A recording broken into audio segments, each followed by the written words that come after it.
नमस्कार बच्चों। आज हम कक्षा 12 के इतिहास विषय के पाठ 9 शासक और इतिवृत्त इसके 8वें भाग को समझ रहे हैं और आज हम पढ़ेंगे सुलह ए कुल की नीति। मुगल शासकों के सुलह ए कुल की नीति। टॉपिक है सुलह ए कुल, एकीकरण का एक स्रोत। मुगल इतिवृत्त साम्राज्य में हिंदुओं, जैनों, जरथुस्त्रियों और मुसलमानों जैसे अनेक भिन्न भिन्न नृजाति और धार्मिक समुदायों को समाविष्ट किए हुए साम्राज्य के रूप में प्रस्तुत करते हैं।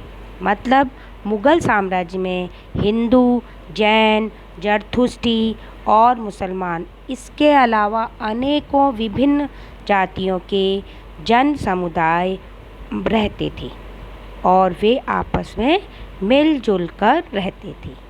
सभी तरह की शांति और स्थायित्व के स्रोत के रूप में बादशाह सभी धार्मिक और नृजाति समूहों से ऊपर होता था।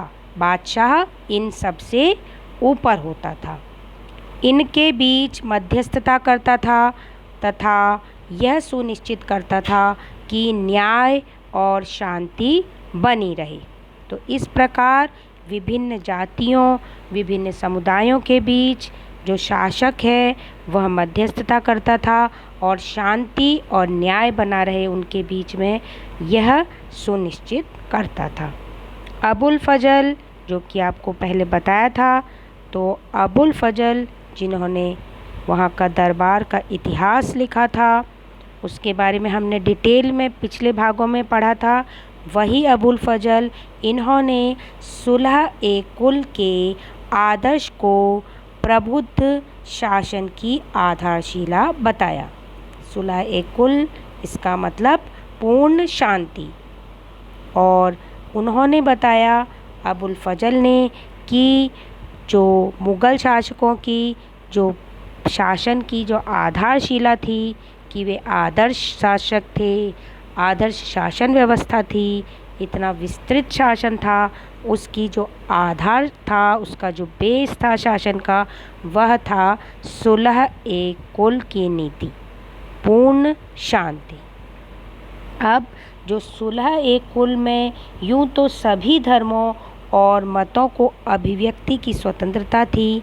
सुलह ए कुल में जितने भी मत थे, जितने भी लोग थे, उनके जो बातें थी वो अपनी बातों को अभिव्यक्त कर सकते थे, लेकिन उसमें एक शर्त थी। और वो क्या थी?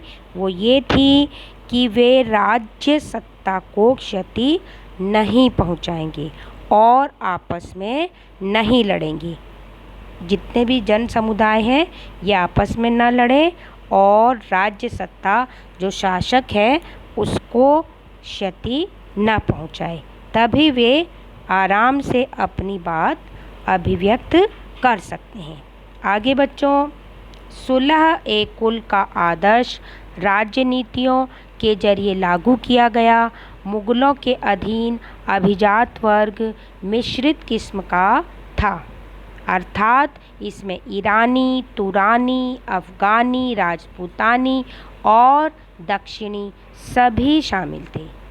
इसका मतलब यह है कि मुग़ल जो शासन था उसमें जो धनी वर्ग के लोग थे और जो शासक की जो नीतियां हैं, शासक को मार्गदर्शन में जो सहायता करते थे, वे ईरानी थे, तुरानी थे, अफ़गानी थे, राजपूतानी थे और दक्षिण भारतीय थे।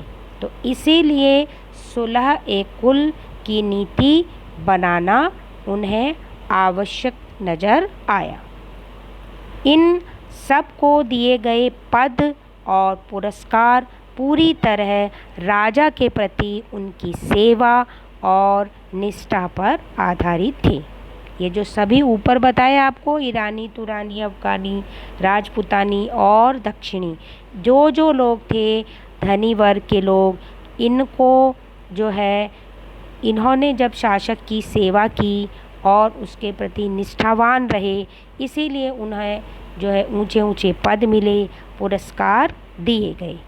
इसके अलावा अकबर ने 1563 में तीर्थ यात्रा कर हटा दिया और 1564 में उसने जजिया कर भी समाप्त कर दिया। क्यों? क्योंकि ये दोनों ही धार्मिक पक्षपात पर आधारित थे। तो इस प्रकार जो गैर मुस्लिम समुदाय के लोग थे उनमें ही यह कर लगाए जाते थे और इसीलिए जो है इसमें धार्मिक पक्षपात नज़र आता था, क्योंकि अकबर की नीतियों में धार्मिक पक्षपात नहीं होता था। इसीलिए उसने इन दोनों करों को भी समाप्त कर दिया। साम्राज्य के अधिकारियों को प्रशासन में सुलह ए कुल के नियम का अनुपालन करने के लिए निर्देश दिए गए। तो जितने भी अधिकारी थे उन्हें इस नीति का पालन करना होता था। सभी बादशाहों ने उपासना स्थलों के निर्माण और रख रखाव के लिए अनुदान दिए। ऐसा जो मुगल इतिवृत्त है उनमें लिखा गया है। यहाँ तक कि युद्ध के दौरान जब मंदिरों को नष्ट कर दिया जाता था तो बाद में उनकी मरम्मत के लिए अनुदान भी जारी किए जाते थे। यह जो है मुगल इतिवृत्त है उनमें लिखा गया है। ऐसा हमें शाहजहां और औरंगजेब के लिखे इतिहास से पता चलता है। हालांकि औरंगजेब के शासन में गैर मुस्लिम प्रजा पर जजिया जो कर था वह फिर से लागू कर दिया गया था। जैसा कि ऊपर बताया आपको, अकबर ने जजिया कर समाप्त कर दिया था, उसी प्रकार जो औरंगजेब था उसने गैर मुस्लिम प्रजा पर जजिया कर फिर से लागू कर दिया।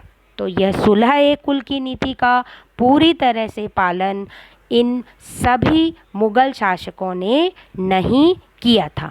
बच्चों, अब हम देख लेते हैं होमवर्क में आपका ये है कि मुगलों की सुलह ए कुल की नीति के बारे में विस्तार से लिखिए। जो आपने समझा उसे आप अपने शब्दों में लिखेंगे। अगले भाग में बच्चों फिर मिलेंगे।